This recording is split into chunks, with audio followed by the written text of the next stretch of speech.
Chapter 21, The Goatfoot God. By the end of the week, Hugh seemed considerably more normal.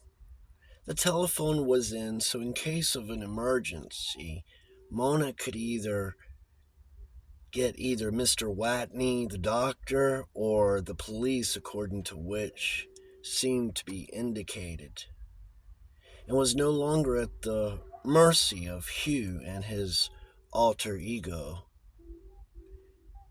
Ambrosius, who between them might be capable of anything. Jokes decided to risk it and leave Monk's farm to its own devices for a few days and see what was happening to his means of livelihood. "I don't believe in selling one's soul for 50 lucre," he said. "I think the Duke of Wellington had the right idea.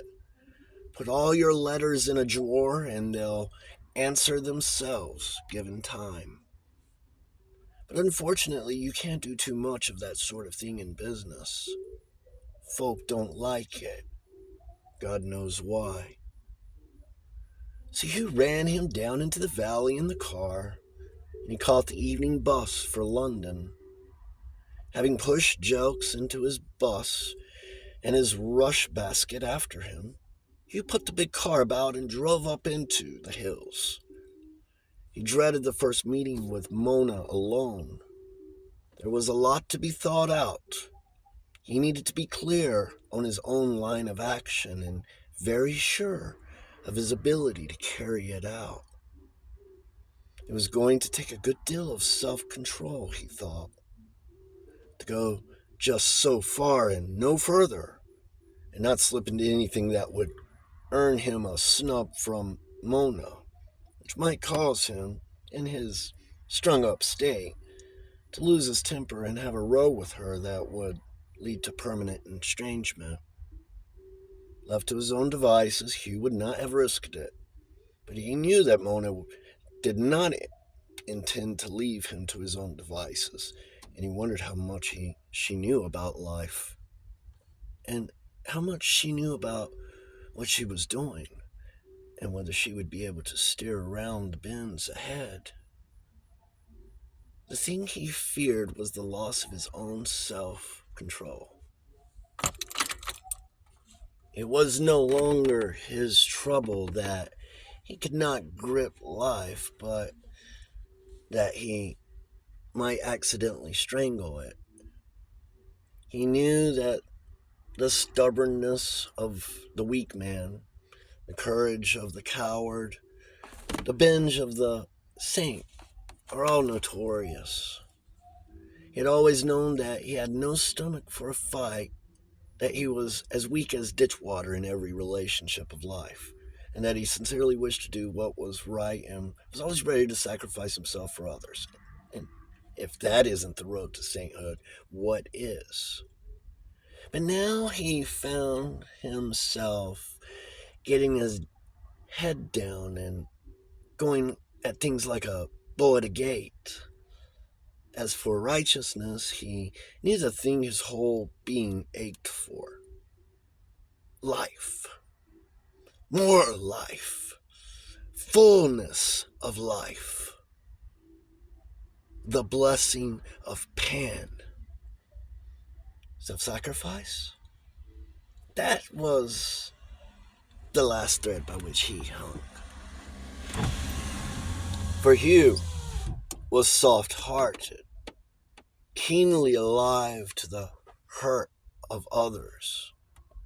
It was very difficult for him to sacrifice anybody, and impossible to sacrifice them to himself. But he knew that the gods are only to be invoked by sacrifice, and that in the case of Pan, self-sacrifice would not serve. All around him, where he had pulled up his car on the high common, the gorse was in flower, and its sweet almondy odor filled the air. There was a mellowness as of summer in the slow-moving wind of the warm spring dusk. April was ending. May would soon be here.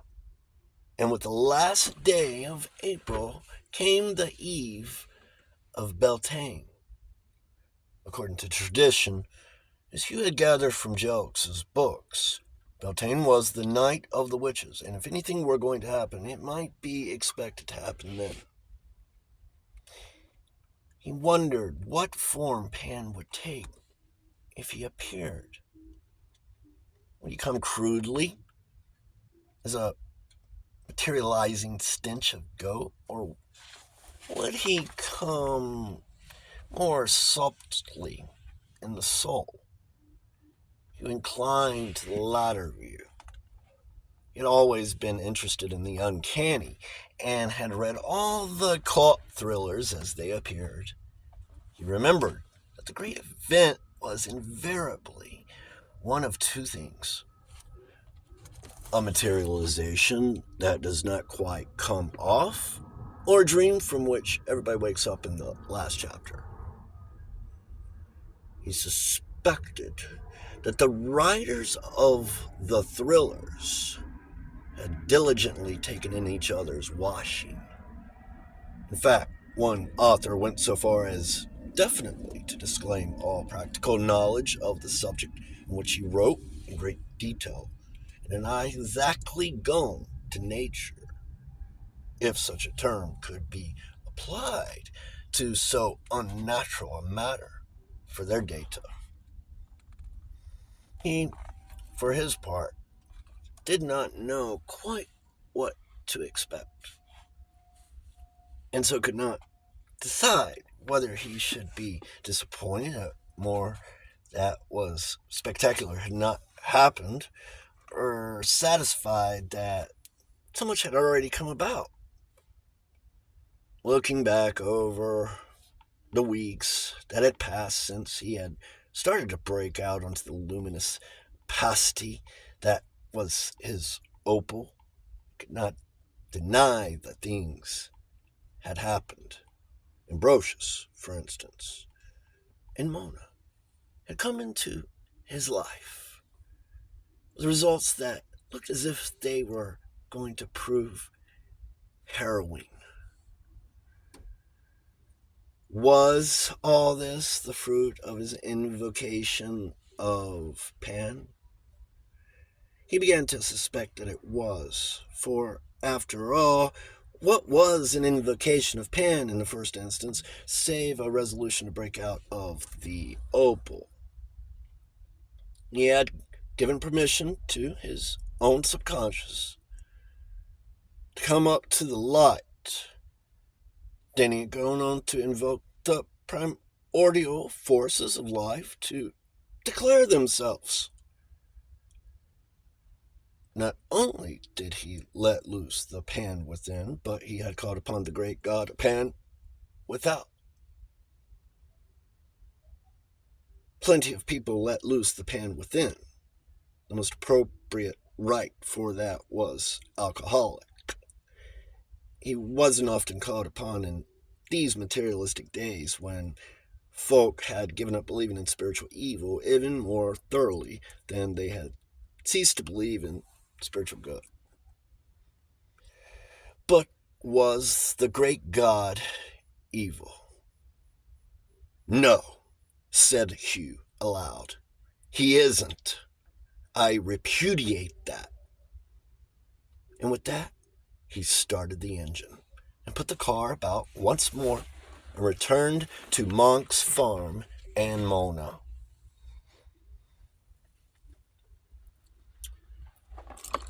He had a very queer feeling as he turned into the lane, now promoted by the liberal addition of gravel to be a carriage drive. Deep down in him there was a sudden thrill of eagerness, but all on the surface was dead numbness.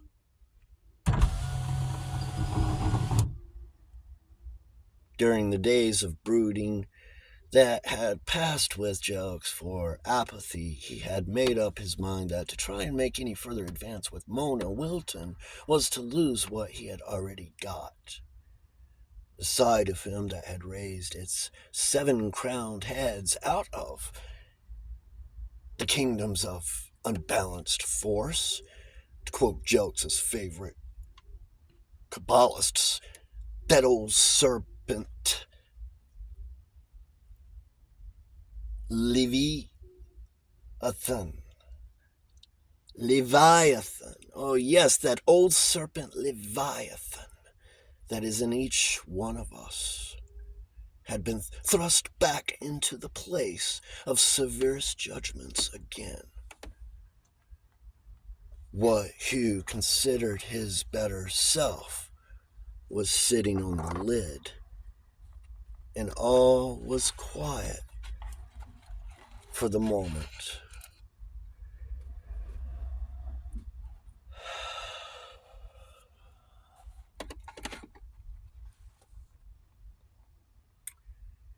As he came over a rise in the ground that hid the farm from the road and saw the firelight shining out of its uncurtained windows, he felt an exquisite pleasure and at the same time a tantalized sense of frustration, such as a starving man might feel when gazing at a realistic poster advertising plenty. The car slid down the gentle slope by its own weight, and he eased it through the wide doors of the barn without recourse to the engine. The thoroughbred car moved as silently as a ghost. Not a spring squeaked, not a window rattled. The newly rolled gravel hardly crunched, and Hugh returned to his home unobserved. He cut across the courtyard from the barn, intending to enter by the back door. As he passed the kitchen window, he glanced in and saw there Bill, very much taking his ease by the fire, with silly Lizzie worshipping him as if he were the vision beautiful, which he decidedly was not in this ungirt mood. Hugh hesitated to break in on an idyllic. To break in on an idyllic like that was like smashing a pane of glass. He turned away, recrossing the courtyard, and entered the chapel. It was as black as pitch at first, but the lingering afterglow gleamed faintly through the west window, and his eyes gradually became accustomed to the dim light. The great angels in the buttressing bays were hidden in the gloom, but the dark mass of the tree on the high wall at the eastern end showed up against its lighter background. He stood staring at it, trying to picture it as he knew it to be, with its 10 gaudy fruit arranged in their tree symmetrical triangles with the odd one at the bottom. He'd heard Jokes' discourse of the symbolism of that tree, representing heaven and earth and the intermediate worlds between, according to the ancient rabbis. He moved slowly up the broad space of the nave, mounted the 3 shallow steps, and felt under his feet the smooth, tessellated pavement of the sanctuary. Around him, though hidden by the darkness, was the rude circle of the zodiac as designed by the primitive mosaic workers of Ambrosius's day. His feet were threading the actual flooring that had been trodden by the sandaled feet of the dead monk. He wondered how often Ambrosius had come in thus, alone in the darkness, seeking guidance and strength as the net closed round him, and he thought how harrow his own escape had been from the spiritual equivalent of being walled up alive.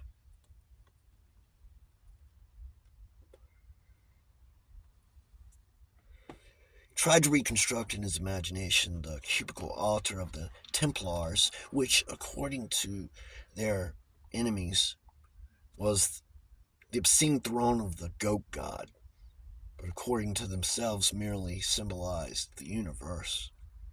Of course, if one regarded the universe as the obscene throne of the goat god, which is what the spiritually minded seem to do, the church was simply justified in its attitudes towards Ambrosius.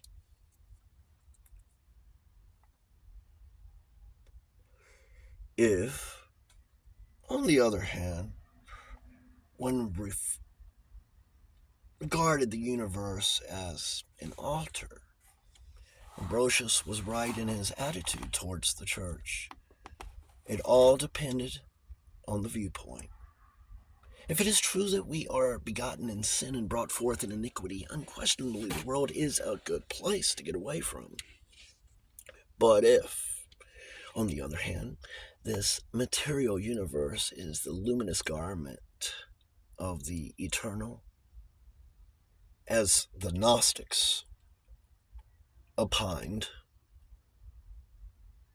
it is a different story. He remembered a remark of Jelx's: I worship God made manifest in nature, and to hell with the saints.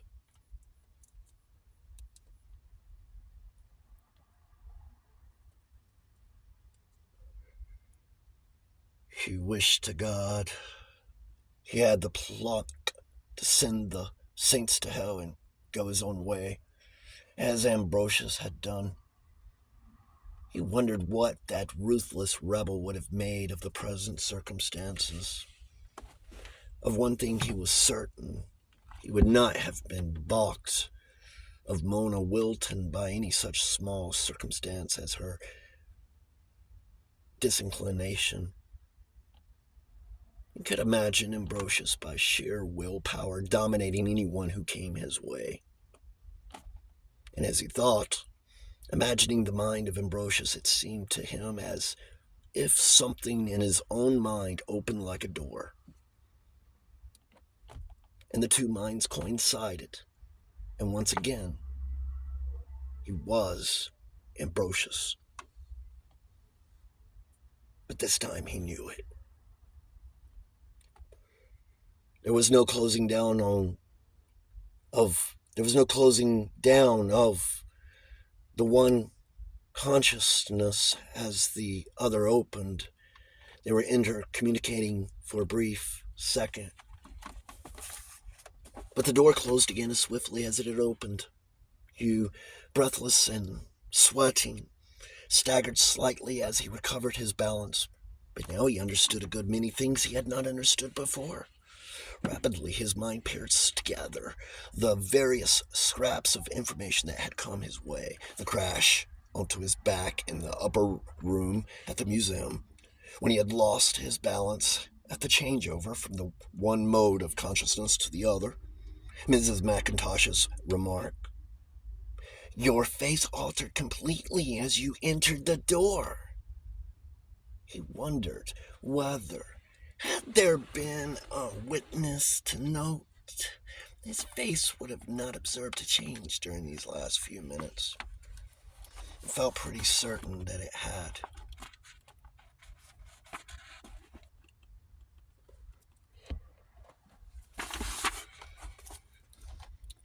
One thing in particular he had realized, however, that he did not get Ambrosius by concentrating on a mental picture of him as he had tried to do in the stuffy little parlor at the Green Man, but by meditating on what Ambrosius must have felt or thought or done. He also looked forth for an hour on peopled plains and skies that lower from those few windows in a tower that is the head of a man.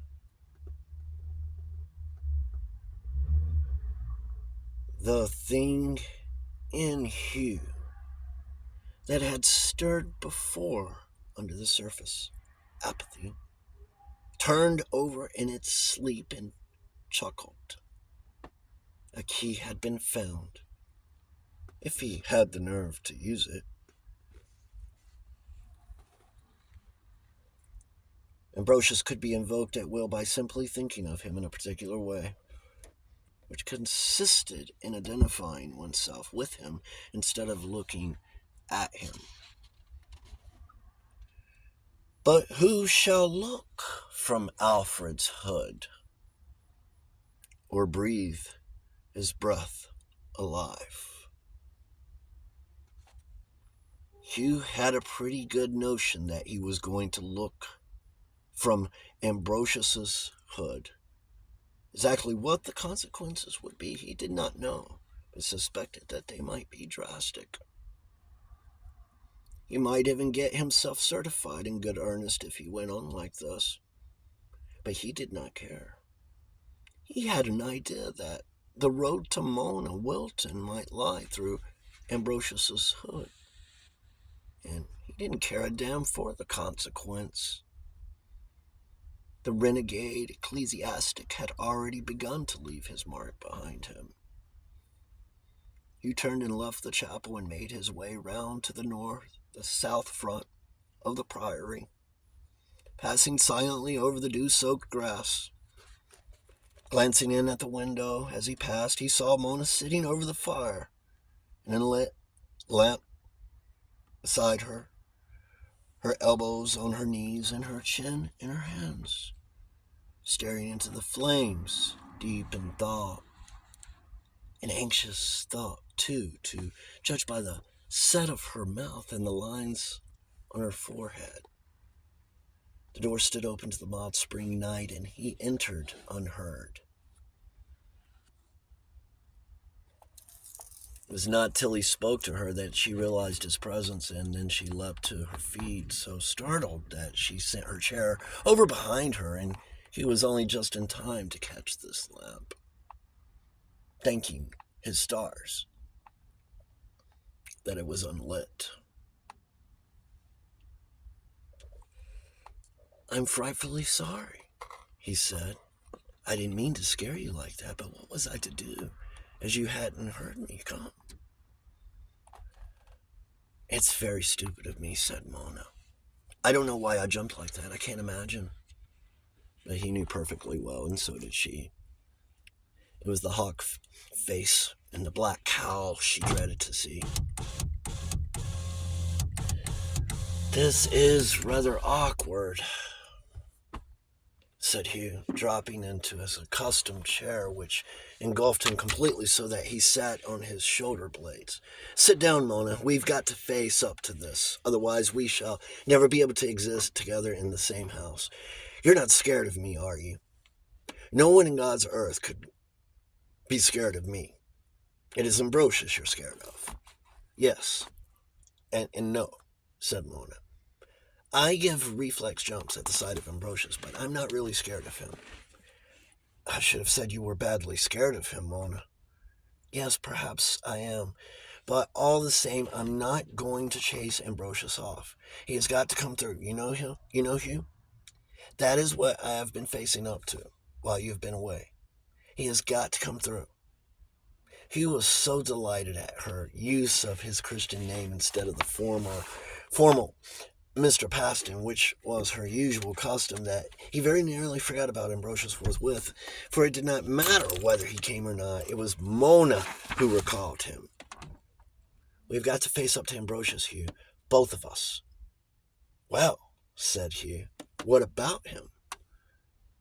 Mona sat silent for quite a while, staring at the fire, and Hugh sat watching her. He could imagine Ambrosius watching like that from the window in the Abbey gatehouse that overlooked the marketplace, watching the women that were forbidden to him as a churchman, himself unobserved. Mona seemed to have forgotten Hugh's presence, and he sat watching her in the dying firelight, wondering whether he dared think of Ambrosius, or whether, if he did, he would wreck the whole show. For a moment it seemed to him that he could almost see with his physical eyes the arched stone mullions of the gatehouse window through which he looked. At length she spoke once more. Hugh, has it ever occurred to you to wonder exactly what Ambrosius is? Well, I took it for granted he was a dead and gone monk. The poor chap they did to death below stairs across the way. And that I'm more or less mediumistic without ever having realized it. And that he'd speak through me, given half a chance. That's one possibility, said Mona. Is there any other, beyond my being just plain loopy? Yes, there is another. Ever heard of reincarnation, Hugh? Yes, I've heard of something. It means we've lived before, doesn't it? Do you think I knew Ambrosius in a past life? Might have, said Mona noncommittally, wondering how much she dared say without bringing about a general jowl delivery, gel delivery, GAOL, gel of the subconscious contents. Silence fell between them again. Then suddenly Hugh burst out. Mona, I wish to God you'd tell me what you really think. I don't know where I am, and I'll go crazy in good earnest if I don't find out soon. All right, said Mona in a low voice. I'll tell you. Of course I may be wrong, but personally I think you actually are Ambrosius. What do you mean? You mean I've just imagined him? No, I mean you've been him. The soul that is now you was once Ambrosius, and before that, someone else again. Mona, I don't understand. What do you mean? She could tell by his voice that Hugh was very agitated and hoped to heaven that she had not said too much. But there was no backing out now. You've heard Uncle Jug's talk of reincarnation, she said quietly, trying to pull him together by her own quietness. Yes, I've heard him talk, but I'm not sure I took in very much of it. He's too metaphysical for me. You mean that Ambrosius is a part of myself? A kind of split personality? No, not that either. That implies a pathology, something gone wrong. Ambrosius isn't that. At least he needn't be, if we handle him the right way. He's part of you, Hugh, part of your subconscious that's coming up, and something outside you. I wish to God he were, Mona. It seems to me that Ambrosius is everything I ought to be, but aren't. Yes, he probably is. There's a whole lot of you that has slipped into Ambrosius and got lost. If we get him back, you'll recover it. This is the most sensible thing I've heard yet. Everyone else stampedes at the mention of Ambrosius. It's only you who've got the pluck to stand up to it. I'm dash grateful to you, Mona. She did not answer, but sat staring into the fire. And he sat watching her, the conviction strengthening all the time that the way to Mona lay through Ambrosius's hood. Though how or why, he could not say. He broke the silence, which threatened to become permanent. So far away did Mona seem. Well now, what about it? Suppose now was Ambrosius in a past life. What do I do about it in this one? Mona roused herself.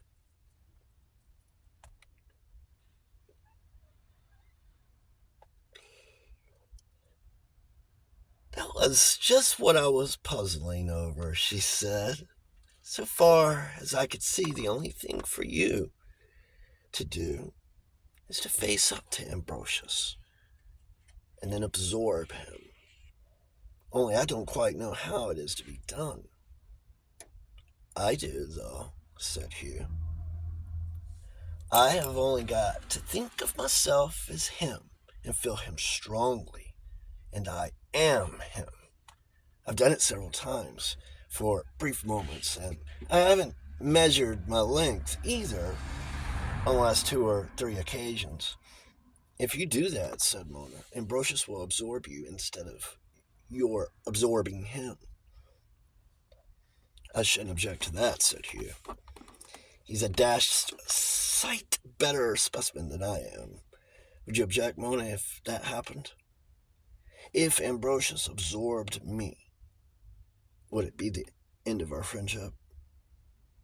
Goodness only knows, said Mona.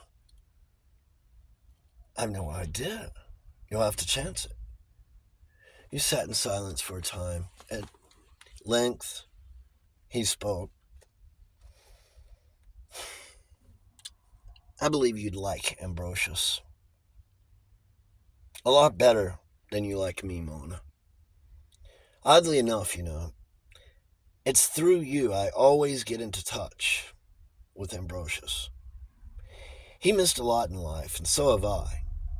And it's when I get comparing when I have missed with what Ambrosius missed that I get in touch with him.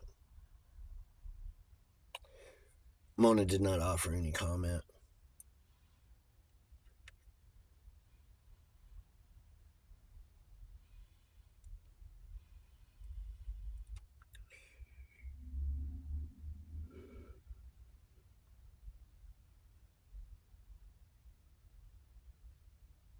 Hugh spoke again.